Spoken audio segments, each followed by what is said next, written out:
ஆன்மீக சொந்தங்கள் அனைவருக்கும் வணக்கங்க. நம்ம இன்னைக்கு இந்த வீடியோ பதிவுகளில் என்ன பார்க்க போகிறோம் அப்படின்னு பார்த்தீங்கன்னா, வரக்கூடிய தை அமாவாசை பார்த்தீங்கன்னா மிகவும் சிறப்பு மிக்க அமாவாசையாக இருக்குங்க. இந்த அமாவாசைக்கு பிறகு நிறைய கிரகங்களின் மாற்றங்கள் ஏற்படக்கூடியதாக இருக்குங்க. வரக்கூடிய நாட்களில் பார்த்தீங்கன்னா உங்களுக்கு எப்படி இருக்கும்னு பார்த்தீங்கன்னா, நீங்கள் பண்ண வேண்டிய பரிகாரங்கள் என்னென்ன, வழிபட வேண்டிய தெய்வங்கள் என்னென்ன அப்படிங்கிறத பற்றியெல்லாம் நான் இந்த வீடியோ பதிவுகளை உங்களுக்கு சொல்ல போகிறேன். அதுக்கு முன்னாடி உங்களுடைய ராசி அதிபதி யாருன்னு பார்த்தீங்கன்னா செவ்வாய் பகவான் ஆவார். பொதுவாகவே பார்த்தீங்கன்னா எல்லோருக்குமே ஆழ் மனதில் நிறைவேறாத ஆசைகள்னு நிறைய இருக்குங்க. அதில் ஒன்று மனதார நினச்சிக்கிட்டு ஓம் செவ்வாய் பகவானே போற்று அப்படின்னு சொல்லிட்டு கமெண்ட் பாக்ஸில் பதிவிட்டுக்கோங்க. இப்படி நம்பிக்கையோடு செஞ்சுட்டு வந்தோம்னா நமக்கு நிறைய காரியங்களை இந்த செவ்வாய் பகவான் நமக்கு நடத்தி கொடுப்பாருங்க. அது மட்டும் இல்லாமல் உங்களுடைய குறைகளும் படிப்படியாக குறைய தொடங்குங்க. மேலும் குறிப்பாக நீங்கள் இப்போ தான் நம்ம சேனலை ஃபஸ்ட் டைம் பார்க்குறீங்கன்னா சேனலை மறக்காமல் சப்ஸ்கிரைப் பண்ணிவிட்டு அப்படியே பக்கத்தில் இருக்க பெல் ஐக்கானையும் கிளிக் பண்ணிடுங்க. வீடியோவை ஸ்கிப் பண்ணாமல் முழுசாக பாருங்கள். அப்போ தான் நான் சொல்ல வர பயனுள்ள கருத்துக்கள் உங்களுக்கு புரியும். அது மட்டும் இல்லாமல் உங்களுக்கு இது போன்ற ஆன்மீகம் சம்பந்தமான வீடியோக்கள் உடனுக்குடனே நோட்டிஃபிகேஷனில் உங்களுக்கு வந்து சேருங்க. இப்போ வாங்க வீடியோக்குள்ளே போகலாம். ராசி சக்கரத்தில் முதன்மை ராசியாக இருக்கக்கூடிய மேச ராசி அன்பர்களே, உங்களுடைய குண அதிசயங்கள் எப்படி இருக்கும்னு பார்த்தீங்கன்னா, துணிச்சல் மிக்கவர்களாகவும் தலைமை பண்பு உள்ளவர்களாகவும் ஆற்றல் நேர்மை கொண்டவர்களாகவும் நீங்கள் இருப்பீர்கள். அது மட்டும் இல்லாமல் முன் கோபம், பொறுமையின்மை, சில நேரங்களில் பலவீனம். மேலும் ராசி சக்கரத்தில் முதன்மை ராசியாக இருக்கக்கூடிய மேச ராசி அன்பர்களே, உங்களுடைய குண அதிசயங்கள் எப்படி இருக்கும்னு பார்த்தீங்கன்னா, துணிச்சல் மிக்கவர்களாகவும் தலைமை பண்பு உடையவர்களாகவும் ஆற்றல் நேர்மை கொண்டவர்களாகவும் நீங்கள் சிறந்து விளங்குவீங்க.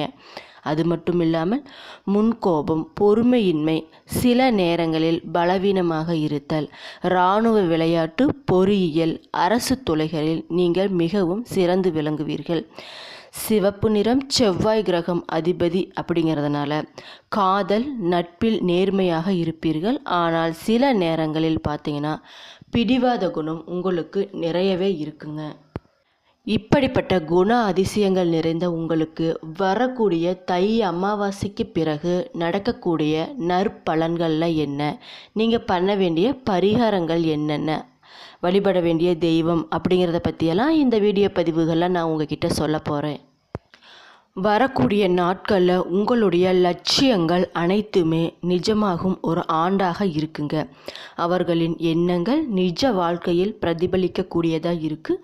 சனி, செவ்வாய், புதன், சுக்கிரன் மற்றும் வியாழன் ஆகியவற்றின் நிலையான தாக்கங்கள் உங்களுக்கு மன வாழ்க்கை மற்றும் தனிப்பட்ட வாழ்க்கையில் பெரும் மாற்றத்தை கொண்டு வரும் என கணிக்கப்பட்டு உள்ளதுங்க.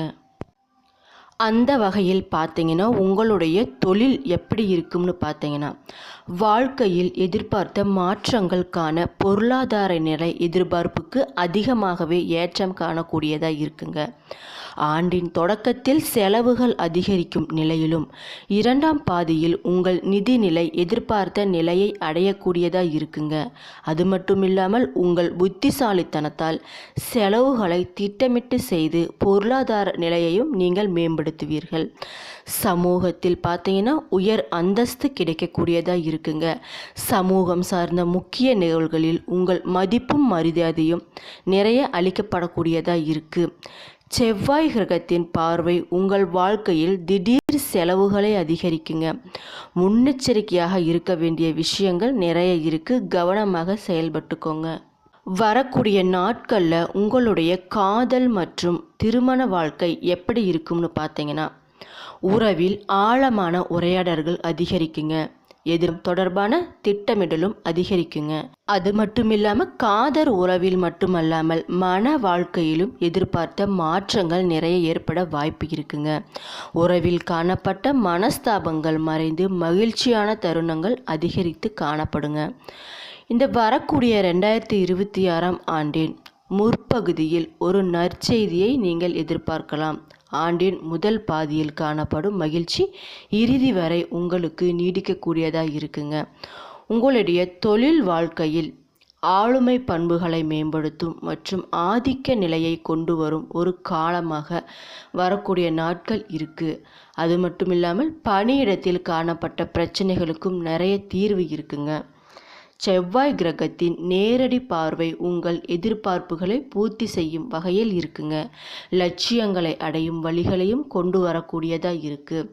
சுக்கிரனின் ஆதிக்கம் உங்கள் பணியிடத்தில் காணப்பட்ட சூழ்களில் இருந்து நீங்கள் தப்பிக்க உதவி புரிவதாக இருக்குங்க.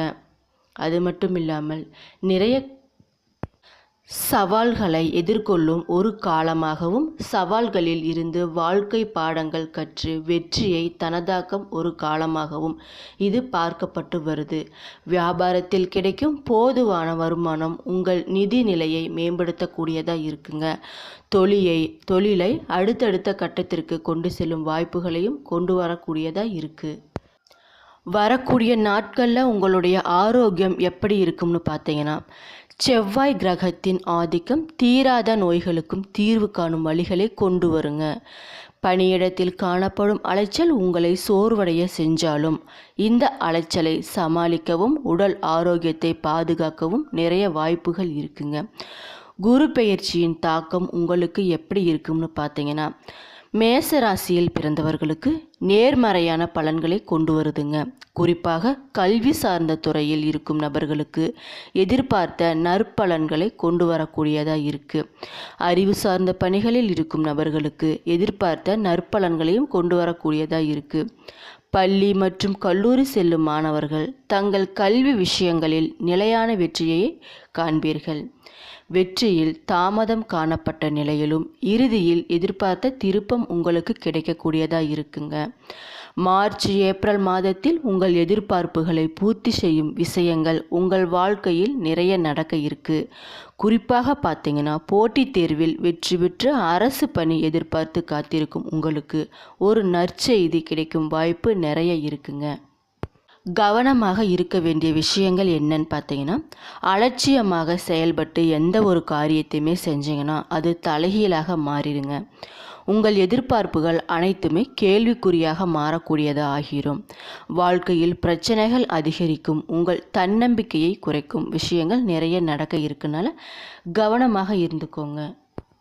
அது மட்டும் இல்லாமல் குறிப்பாக மன நிம்மதி ஏற்பட நிறைய வாய்ப்பு இருக்குங்க. எப்படின்னு பார்த்தீங்கன்னா, பூர்வீக சொத்துக்களில் இருந்து வந்த பாதிப்புகள் அனைத்தும் உங்களுக்கு விலகி பரிபூரணமாக எல்லாமே உங்களுக்கு கிடைக்கக்கூடியதாக இருக்குங்க. குழந்தை இல்லாத மேசராசிக்காரர்களுக்கு 5ஆம் இடத்தில் கேது இருப்பதால் மருத்துவ சிகிச்சையின் மூலம் இயற்கையாகவும் குழந்தை பாக்கியம் பெற நிறைய வாய்ப்பு இருக்குங்க. குழந்தைகள் விஷயங்களில் ஏற்றம் ஏற்பட்டாலும் காதல் ஏற்படுவதற்கான நிறைய வாய்ப்புகள் உங்களுக்கு உள்ளது. அது மட்டும் இல்லாமல் இழந்த பதவிகள் உங்களுக்கு மீண்டும் கிடைக்கக்கூடியதாக இருக்குங்க. பார்ட்னர்களின் மூலமாக பணம் உங்களுக்கு வந்து சேரக்கூடியதாக இருக்குது. நீண்ட நாட்களாக நோய் இருந்துட்டு வந்துச்சுன்னா அதற்கு ஒரு சிறந்த தீர்வாக வரக்கூடிய நாட்கள் இருக்குங்க. குரு பகவான் ராசிக்கு 3ஆம் இடத்தில் இருந்து 4ஆம் இடத்துக்கு உச்சமாகி செல்வதால் சனி பகவான் 12இல் இருந்து 9ஆம் இடத்தை பார்ப்பதால் தாய் தந்தைக்கு மருத்துவ செலவுகள் ஏற்படுவதற்கான நிறைய வாய்ப்புகள் இருக்குது. கவனமாக இருந்துக்கோங்க. கிரக நிலைகளின் மாற்றம் உங்களுக்கு சாதகமாக இருப்பதால் உற்சாகமும் தன்னம்பிக்கையும் உங்களுக்கு அதிகரிக்குங்க. சங்கடங்கள் நீங்கக்கூடியதாக இருக்குது. உங்கள் முயற்சிகளுக்கு நல்ல பலன்கள் கிடைக்குங்க. திட்டமிட்டு செயல்பட்டால் வெற்றி உங்களுக்கு நிச்சயமாக நடக்குங்க. சனி பகவானின் தாக்கம் இருப்பதால் தூக்கம், மன அழுத்தம், குறிப்பாக கவனமாக இருந்துக்கோங்க. சுயநலமின்றி உழைக்க கற்றுக்கோங்க. அலுவலகத்தில் உங்கள் பெருமை பேசப்படும். மேலதிகாரிகளின் ஆதரவும் உங்களுக்கு நிறைய கிடைக்கக்கூடியதாக இருக்குங்க. சொந்த தொழில் தொடங்குவோருக்கு நல்ல வாய்ப்புகள் உண்டாகக்கூடியதாக இருக்குது. அது மட்டும் இல்லாமல் ஆண்டின் முற்பகுதியிலும் சரி பிற்பகுதியிலும் சரி தொழில் முன்னேற்றம் உங்களுக்கு நல்லதாக நடக்கக்கூடியதாக இருக்குது. எதிர்பார்த்த பண வரவு உங்களுக்கு நிறைய இருக்குங்க. நிதி நிலைமை மேம்படக்கூடியதாக இருக்குது. ஆரம்பத்தில் செலவுகள் இருந்தாலும் பின் நிதி நிலை உங்களுக்கு சீராகவும் லாபம் அதிகரிக்கக்கூடியதாகவும் இருக்குங்க. என்ன நண்பர்களே, இந்த வீடியோ பதிவுகளில் மேச ராசி அன்பர்களுக்கு வரக்கூடிய நாட்கள் எப்படிப்பட்ட பலன்களையெல்லாம் அளிக்கக்கூடியதாக இருக்குது, அது மட்டும் இல்லாமல் அவங்க வழிபட வேண்டிய தெய்வங்கள் என்ன, பண்ண வேண்டிய பரிகாரங்கள் என்னென்ன அப்படிங்கிறத பற்றி சொல்லியிருக்கேன். என்னோடய வீடியோ பிடிச்சிருந்தா லைக் பண்ணுங்கள், ஷேர் பண்ணுங்கள், மறக்காமல் சப்ஸ்கிரைப் பண்ணிவிட்டு பாருங்கள். நன்றி.